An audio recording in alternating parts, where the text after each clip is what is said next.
عباده الذين اصطفى أما بعد فأعوذ بالله من الشيطان الرجيم بسم الله الرحمن الرحيم منها خلقناكم وفيها نعيدكم ومنها نخرجكم تارة أخرى وقال النبي صلى الله عليه وسلم أكثروا ذكر حازم اللذات أو كما قال. محترم و مسلمانانو، الله تبارک و تعالی ته په تمام کائنات کې د خپل دین دا ډیر زیات محبوب دی. د کوم خلکو چې د الله تبارک و تعالی د دین سره مینه او محبت وي، نو هغه خلک الله رب العزت ته محبوبي. په دې غمونو کې دا بیان کول څه د بیان سنت او یا د بیان د غم لوازم چیزونه نه دي. مسلمانان را جمعي نو د دین خبره وشي، نو که په ښه نیت سره وشي او په ښه نیت سره واورېدی شي، نو خبره کوونکي ته اورېدونکو ته دواړو طرفو ته ډېر غټ خیر میلو شي، وخت هم قیمتي شي. او ډېر کرته ابواللیث سمرقندی رحمت الله علیه یو کتاب لیکلی، پای کې ذکر کړي چې ډیر کرته یو دینی مجلس اټینډ کول، یو دینی مجلس کې ناستا دا کله کله د زرګونو د غلطو مجلسونو د پاره کفاره وګرځي. یو دینی مجلس پای کې سړی شرکت وکي، د دنه مخ کې ډیر د په غلطو مجلسونو کې شریک شوی دی. دا یو مجلس الله پاک د زرګاو غلطو مجلسونو د پاره کفاره وګرځي. دا وړه خبره نه. او که کله مونږ او تاسو په دینی خبرو باندې بور شو، ماړو شو ته نه چې بای زما خو ضرورت نشته، خره باندې نه لګي، تاویلی ماویلی غیبتونه پردې خبرې دا به کوم. او که د الله د دین خبره، د الله لویی او د الله عظمت، د مرګ او د ځنکدن د آخرت خبرې، سه حقوق الله حقوق العباد دا راته بیانېږي، نو غره باندې بد لګي. نو دا یاد ساتئ، دا د مسلمان شان نه دی، بلکې مسلمان خو د دینی خبرو سره به د ایمان تازه کیږي. بل زما عزتمندو، څنګه چې زمونږ او ستاسو دا بدن، زمونږ او ستاسو دا جسم د دې بدن او د روح نه مرکب دی، زمونږ د جسم ته خیری رسیږي، ویخته ګنده شي، نکونه ګنده شي، بدن ګنده شي. نو په شریعت کې د دې لپاره غسل راغلی دی. د جمعې پر ورځ باندې غسل یو مسنون عمل دی. زمونږ په دین اسلام کې طهارت او صفائی دا نیم ایمان دی. اخو د بدن صفائی، پاک جامې، پاک بدن. زما عزتمندو، دا روح چې دی نو دې ته هم خیری رسیږي، دا زړه خیرنیږي. دې کې د دنیا لالچ را دن نشي، دې کې د دنیا غلط خواهشات را دن نشي، دا زړه خیرن شو. څنګه چې بدن او جامې خیرنیږي، نو د انسان دا زړه هم خیرنیږي. د دې زړه د خیرنتوب او د پاکولو لپاره د دینی وعظ او بیانات. بل زما عزتمندو، څنګه چې د بدن ته د خوراک ضرورت دی، نو دارنګه د روح ته هم د خوراک ضرورت دی.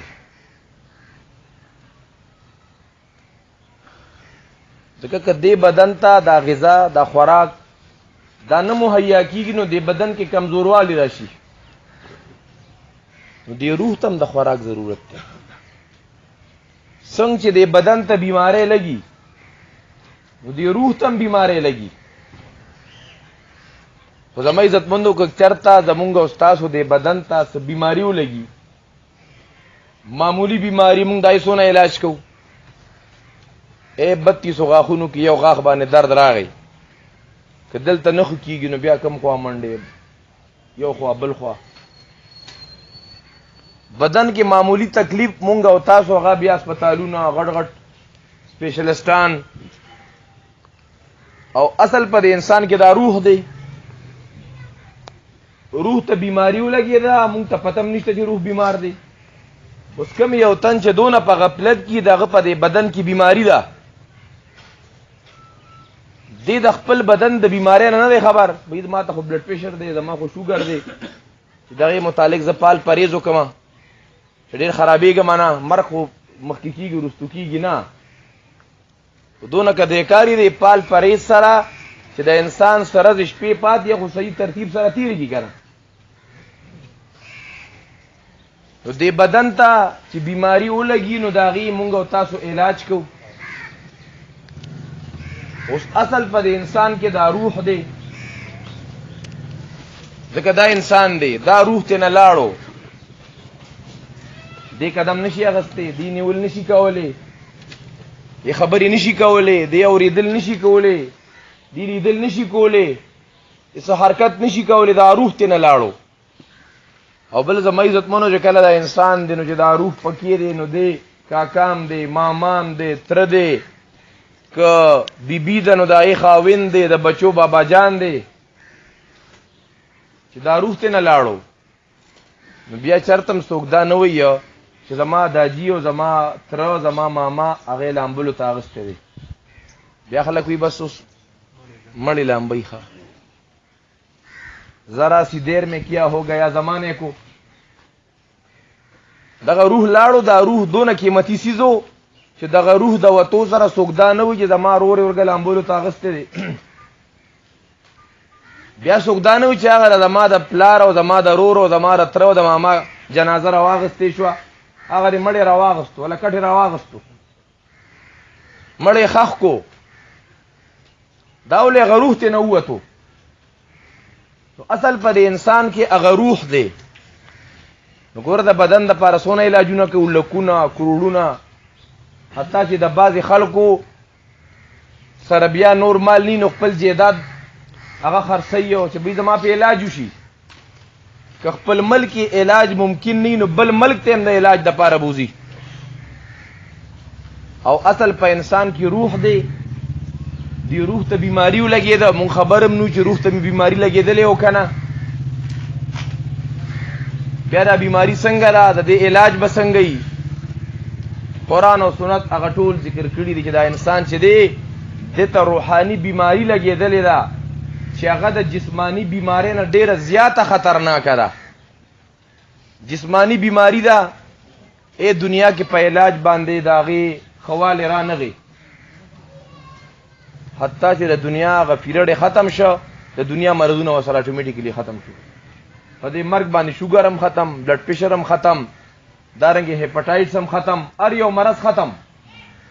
خو که د کم یو انسان روح ته بیماری لګېدلې وه او دې علاج ونه که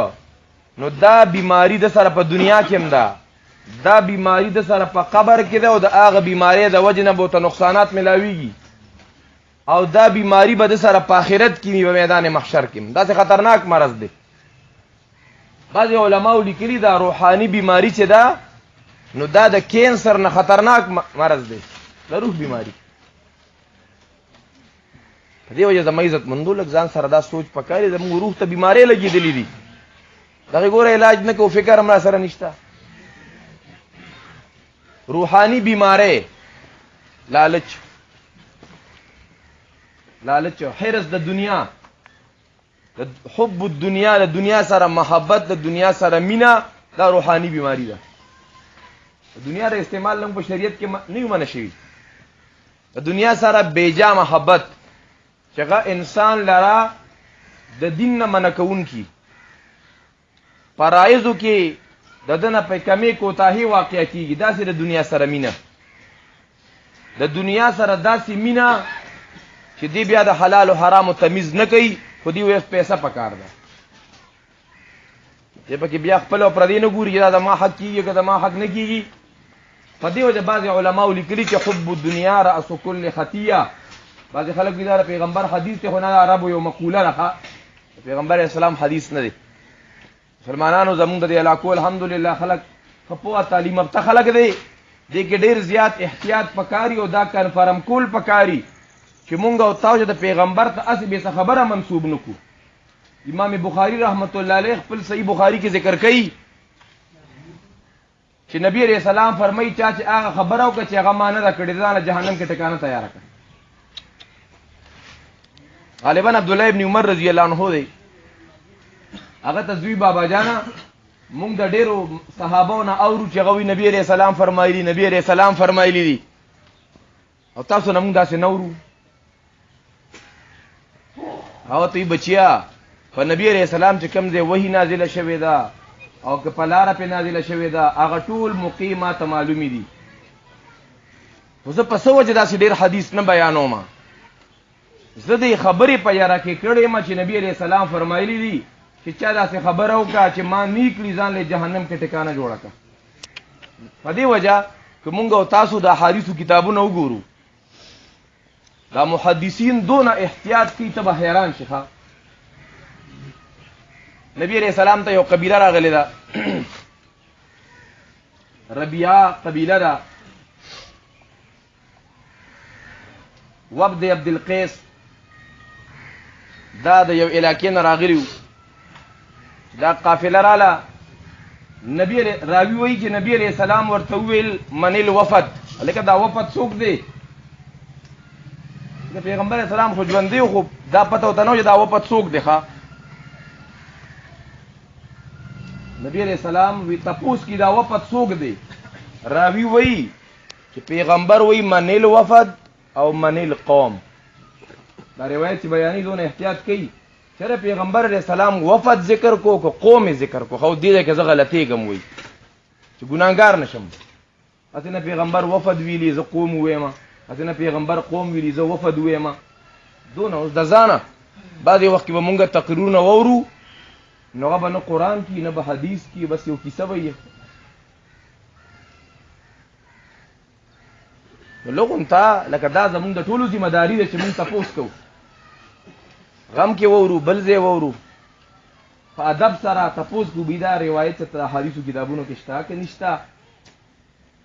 دا زده کول پکای دي سره دا علم دا خو مذاکره ده علم کنه کنه مونږ وایو داسې به نه کوو مونږ خو عوام خلک یو بس هو مونږ ته خو چې چا سوي بس د مولا په نیت منت دی الله اکبر نه مونږ نه به الله تپوس کوي، مونږ نه به الله رب العزت تپوس کوي چې تا ته مې سمجھ بوج درکړی و تا ته مې عقل درکړی و. ډېر کاره زموږ په معاشره کې داسې څه منګڼتې خبرې دا په معاشره کې خورېږي او مونږ او تاسو یې برداشت کوو، بس خبره ده ډېر خونناکه ده. نو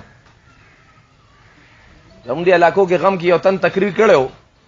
نو خلک یې مو جړولو په خپله یې مو سره جړله. زمونږ د دې علاقو قدر ساوه ډېر د دې جمال ګړی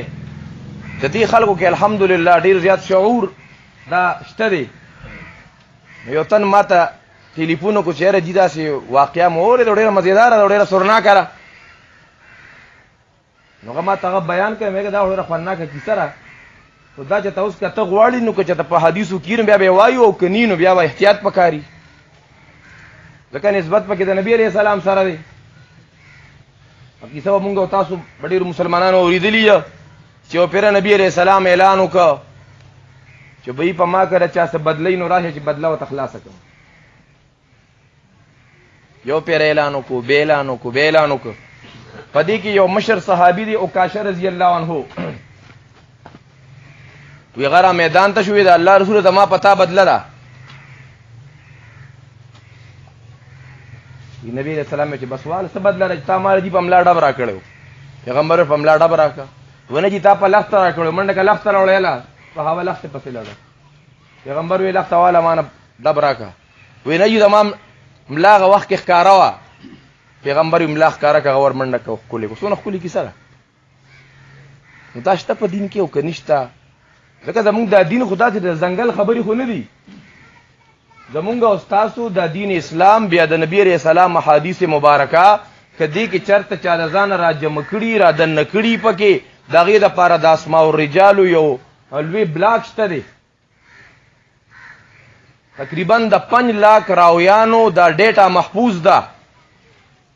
د نبی علیہ السلام د احادیثو دا د دې امت خصوصیت دی چې څوک د ځانه په احادیثو کې خبره نشي وردنده کولی. که چېرته یو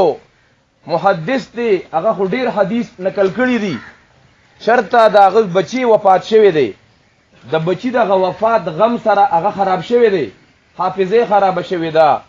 هغه ټینشن کې شوی دی نو دغه بچی د وفات نه وروسته دغه نه روایت بیا شانه دی اغستیخه ونه پور احتیاط نو دغه واقعا بخاری کې موقع ته بخاری کې خو نه و مسلم کې نن خو بیا ډیر زیات تحقیق او ریسرچ دا خو ډیر زیات آسان چیز دی د تحقیق هغه ټول چیزونه د هر مسلمان جیب ته راغلي چې څوک صحیح استعمالي دا روایت ملاو شه په معجم کبیر کې ملاو شه د علامه طبرانی رحمت الله کیسه نو الته سره دې سند هم لیکل شوی نو بیا د سند کې چې څونه راویان دا پلان کینه نقل شوی دا پلان کینه دا پلان کینه نو بیا په کتابونو لیکل شوی الکامل فی ضعفاء الرجال میزان الاعتدال دارنګي د حافظ مزی رحمت الله علیه تهذیب الکمال د ابن حجر اسقلانی تهذیب التهذیب دا ټول د رواتو ډیټا دا متخی چې به دا راوی ګوره دا اکسپټیبل دی او دا ان اکسپټیبل دی دا دین زمونږ داسې لکاس د زنګل پانی خو نه دي چې بس کیسه او بادشاہ او په هوا کې روانو په اوبو کې روانو خوب ولیدو بس دا کیسه کتاره او دا زمونږ دین دی نه دین سره ما قال الله وقال رسوله وقال الصحابه هم اولو العرفان عبد الله ابن مبارک رحمت الله علیه قول امام نووي رحمت الله علیه په مقدمه د مسلم کې ذکر کړي الاسناد من الدين لولا الاسناد لقال من شاء ما شاء دا سند چې دی دا د دین حصہ ده چې د سند نه ویني چې چا څه خوخه او چا څه وینو بس هغه به وینو پدې کې یو راوی دی په دغه کیسه کې دغه باره کې بیا اسماء الرجال والا وضاحت کړي چې دا داسې تن دی چې دی بازار ته لړ شي نو چې د کیسو کتاب راوړي نو چې دی خپل غونته کیسه راسه مزناکه سرناکه کیسه وګوري کنه نو دی وی دا کیسه ما خپل پلار کړی دا نو ما پلار د پلان کې بوډا نه اورېدل هغه د پلان کې هغه د نبی عليه السلام نه نو خلک وته راغونډيږي بس نو دا کیسه چې کومه ده کنه چې خلک ناتول او قاشه چې بدل اخل ملتانه دا کیسه هم د نقل کړي دی وی مال پلار نقل کړي حالانکه دا خپل پلار لیدل نه دی په دې دین کې ډېر زیات احتیاط پکاري دا خبره چې حب الدنیا رأس كل خطویه دا یو خبره ده دا عربو یو مقوله ده د قران او سنت یو خلاصه ده او کته دا پیغمبر علی السلام بینو دا بیا زیاتې دي پیغمبر اسلام په حدیثو کې نشته د دې مقوله مطلب دا ډېره قیمتي خبره ده د مشرانو د اسلافو خبره ده چې د دنیا سره مینا دا د هر برای جوړه ده سود کې سړی په څه وجه مبتلا کیږي د دنیا سره د مینې د وجه نه په حرامو کې سړی د څه د وجه نه مبتلا کیږي د دنیا سره د مینې د وجه نه فرض مو سړی ولي پری دی یو دکاندار دی کاروبار دی روزګار دی گاک اولاد دی د مونږ وخراغي که مستدم دا گاک نه بل خوازي د دنیا د محبت د وجه نه مونږم پات د دنیا د محبت د وجه نه قتل و غارت او د دنیا د محبت د وجه نه سړی د خپل د غفلار هغه سرم ظلم شروع کی ډیر کړه د داسې شوی دی چې غزوی ډاکټر ته وي د ما پلار ته رضا خرستونو چې جیداد ما ته پاتې شي دنیا مینه نه دا روحاني بیماری زما عزت مندو دا ممکن د دنیا مینه را دن نشوي ده ممکن دا حرص لالچ دا را دن نشوي ده اوس دې علاج به پکاري قران کریم سورۃ العادیات کې الله پاک د انسان روحاني مرض ذکر کی نو بیا هم د مرض دا وجه وای چې د دنیا سره فمینه کې ډېر زیات سخت دي کنه د دې علاج به وسی موږ بیانو کې علاجونه ذکر کو چې کوم قران او سنت ذکر کړی یا خو علاج خو هغه چاته پیدا ورکی چې کوم مریض خپل علاج خو کول غواړي کنه اوس دغه ته یو تن لګي نسخې دا د مرض او دا د مرض دا د مرض خپل علاج کوو نه په بل دا زموږ ذمہ داری او زموږ فرض دی ځکه په مرزونو کې خطرناک مرض دا روحاني مرض دی د دې مرض علاج قران ذکر کی افلا يعلم اذا بعثر ما في القبور دې په دې نه پوهیږي په دې قبرونو به دوباره خلک راپورته کیږي حساب کتاب به میدان محشر ته بزي بس کداغه ترتیب زموږ را مخې ته شو بس به ټیک ټاک به په دې وجه زما عزت مندو چې مونږ او تاسو هر وخت دا مرګ دا یاد ساتو. نبی علیہ السلام فرمایي کله چې الله پاک د یو انسان کمزې مرګ لیکلی کنه نو الته ته ګوره دا اجت را پیښ سړی وی به دغه ځای کې اکسیډنټ ډیری کیږي زه په دغه لار نظم د بس کار را پیښ دی بو یا دا ټیم خو به خلک نی دی بال تلل شي چې د هغه ځای کې اجل راغلی نه به الته ساغستی کیږي نو چې مونږ او تاسو سار د کور وزم ځان سره ذهن کې دا راولو چې یاره هو سکتا ہے دا زه چې دغه هلته ځمه نقطې خبر چې زما دغه ځای ته د خپل اجل دپاره ځم چې ساره نه اغوستلي کېږي نو موږ به په لارم په ذکر سره په توجه سره څه غیبت را نه ونه شي چغلي را نه ونه شي. باقي زما عزتمندو په دې غم کې ډېر تقریرونه ډېر بیانونه مختلف علما کرام او د دې وجه هم دا وه چې اورنګزیب لا دا علم دوست انسان و په علماو مین انسان و نو د هغې د وجې نه که تاسو کته نو علما هغه ډېر شی بیانونه په دې غم کې وشو د غم متعلق احکامات بیان شو. دا مسایل خو تاسو بار بار اورېدلي دي مړو پسې د تختې الوا په شریعت کې نشته. مونږ لږ دا خبرې په کتابونو کې شته دی خو صفا صفا یې وایو ځکه ډېرو خلکو کره تختې الوا پخېږي مونږ دا د هندوانو ترتیب دی د مسلمانانو په یو کتاب کې نشته زما عزتمندو ډېر نارینه ترې نه خبرېږي یو کور کې ښځې د تختې الوا پخوي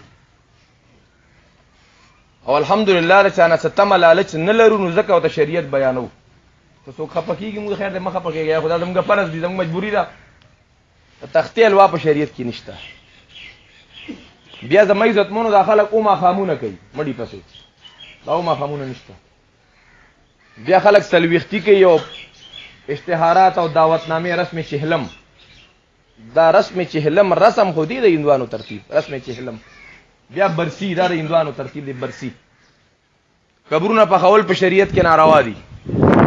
د غم متعلق احکامات د کول پکاري چې کله یو انسان وفات شي نو دغه د وراثت مسلې به د ورثاو سره ترتیب دی. بچو کې یتیمانان شته او کې نشته چې مونږ کوم د مړي چې کوم څه میراث پاتې شوي او د هغې نه دیګونه پاخه شي او خلک یې خوري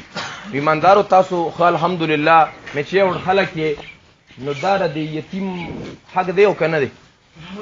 چې کوم د غم کور کې سسیس پاتې دی او هغه واړه یتیمانان دي او دی خوا روجي دي او غوښې دي او لالي دي موږ له کټ کې ناست یو ښکلی یتیم مال پوښ شوی دی لکه راځئ او لکه ډېر ښه خیرات یې کړی او خدای دې وبخي ښه. قرآن کریم کې الله فرمایي ان الذین یاکلون اموال الیتامى ظلما چا چې د یتیم مال ګېډې ته ور واچو خپلې ګېډې ته ور واچو. نبی علیہ الصلوۃ والسلام فرمایي چا چې د یتیم مال وخوړو د قیامت پر ورځ به د دې خولې نه د اور لمبې خیږي. بعضې روایتو کې راځي په کورونو کې هغه ډېر بهترین کور دی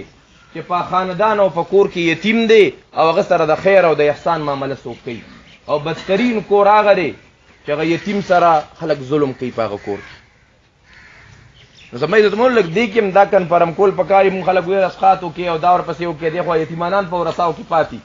که ته وایې چې مونږ به د وړوکي نه اجازت والو د وړوکي اجازت ته هېڅ اعتبار شریعت نه ورکوي.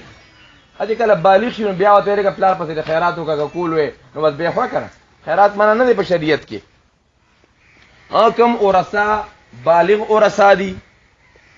هغې د خپلې حصې نه په خپله خوښه په اخلاص د الله د رضا لپاره خیرات کوي نو بلکل نه کوي. خو خیرات یوازې رجوع پخولو ته هم نه وایي.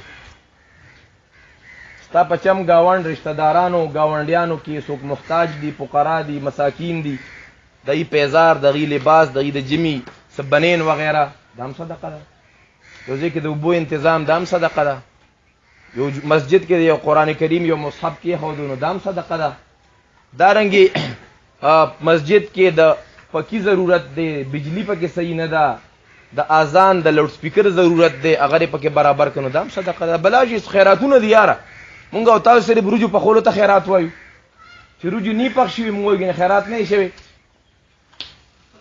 زما عزتمنو د دې خبرو لږ ډېر زیات لحاظ ساتل پکاري چې مونږ نه پردي حق هغه ضایع نه شي.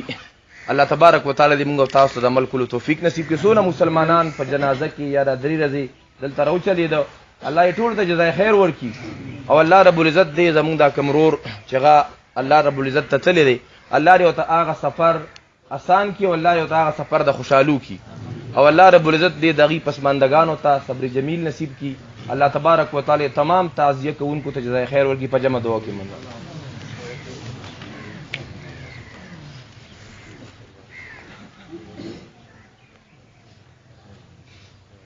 اللهم اغفر لحينا وميتنا وشاهدنا وصغيرنا وكبيرنا وذكرنا وانثانا